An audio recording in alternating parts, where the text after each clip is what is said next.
Well, hello, Facebook. I am sitting on the deck in my backyard. As you can tell, I am tired. Last night was exhausting,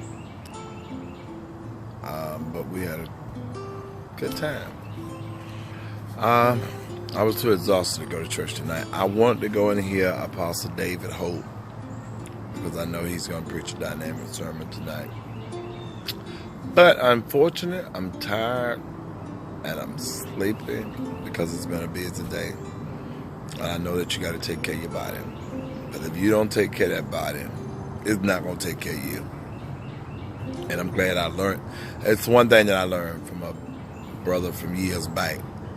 And I was just dragging myself and just going and going. And I would get to church and I couldn't, basically couldn't even get in church because I was so tired. And he told me, he said, you know, it's better for you to take a night to revamp and get your strength than to sit here drained all week and not get nothing out of service. His name was Nathan McNear. And I kind of took that to heart. But otherwise, I just wanted to recap from last night. Maybe some of you caught the live stream, but with all the music and everything going on, sometimes you don't hear it exactly as it was preached. What I spoke on last night was talking about dominion, such as when God gave Adam and Eve, a man, let us make him in the likeness of our own image, and gave him dominion over the fish in the sea, the fowls in the air, and every creeping thing among the earth. And then I went on to talk about the differentiation between just dominion and spiritual dominion. And spiritual dominion is the dominion that we have over ourselves. And when you have spiritual dominion, you will have all the fruits of the Spirit, like love, joy, peace, all of it. The works of the flesh, you won't be operating in that. What you will be operating in, that you are serving God wholeheartedly. That means He is your all in all. And with that comes that your spirit will be calm and not overbearing. And just everything. You'll be saved, basically. Saved, sanctified, and Holy Ghost filled. And when you do that, then you will be at peace and you will be able to do the things that God will have you to do. And when you get spiritual dominion over yourself, then you can go and help somebody else. And as I said, a lot of people say, well, God told me to go to this place, and He told me that I was going to have dominion over, be it a city, be it a region, a state, a country, whatever it is, that you would have dominion, the authority, control, and not that you just on every whim want to browbeat folks and command and demand and all that. That's not what, dominion is.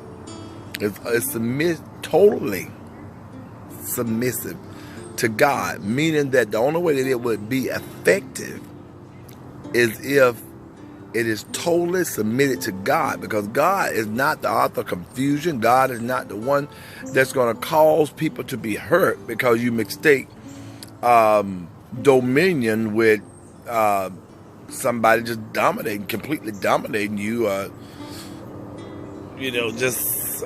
I'm searching for the word that I want, and I'm being careful of the word that I want to say. But almost a cult, like. That ain't what God's talking about. But to have spiritual dominion over you will bring a peace that surpasses all understanding, because you will be in the perfect will of God, and you will have totally submitted to Him and given Him your all. And when you give God your all, then He'll give you His all. And you cannot please Him unless you have spiritual dominion over yourself. I just wanted to recap. Maybe I'll come back and go a little bit further in detail on spiritual dominion. But there's one thing that you should look into, is that get control of yourself. It said that we should present our bodies a living sacrifice, holy and acceptable unto the Lord, which is your reasonable service. Which is your reasonable service. I mean, it's not a big thing to do it, because it's just a small thing, because God gave you the body. It's not your body to do what you want to do with it, but it's to do the will of God. So when you submit yourself to God, then God can, do what he wants to do to you. But I can hear my grandchildren cutting up in the house, and Noah is actually here with me, trying to get out of sight of the camera. And remember to keep family first. I mean, I love my family. I love my children. I love my grandchildren.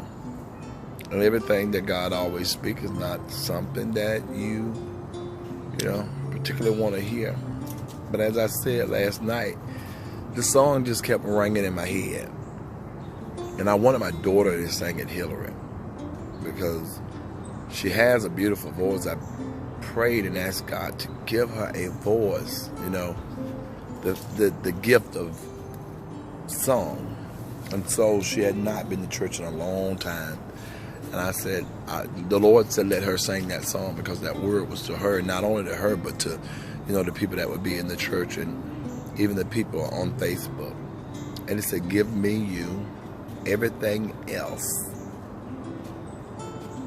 can, what's the word? The devil always try to take it. Give me you, everything else can wait. And I had never really listened to the song. But it said, give me you, Lord, everything else. In other words, it said, it don't matter. It does not matter. I think a sister in church last night caught a Charlie horse or whatever, and just bad cramps and everything. And I told her, I bet you wasn't thinking about nothing else at the time. Or I have been worried about different things. I remember when I used to worry about bills. I thank God that he blessed me that I don't worry about it as much at all sometimes. No. But I was worried about everything. I wanted everything perfect and this and that. And the pain would hit me in my chest. And when that pain hit me in my chest, I forgot all about everything that was going on. So that's basically it, that everybody is worried about all these different things, but what about God? One day we're going to have to leave here. And when we leave here, however we fall, however the tree fall, that's how that tree going to be. And so when you say, give me you, everything else can wait. Give me you, I hope it's not too late. And when I heard that song yesterday, Go in the House, Noah, I began to cry. And I didn't know why I was crying. And today it's the same way, that when I think about, Lord, give me you, and everything can wait. But then it said, give me you, I hope it's not too late. And for some people, it's actually too late, because the judgment is set. They gone. And whatever chance they had to live holy, it's gone. But we got a chance. You got a chance. Give me you, everything else can wait. Give me you, I hope it's not too late. Remember that. God bless you, and I love you.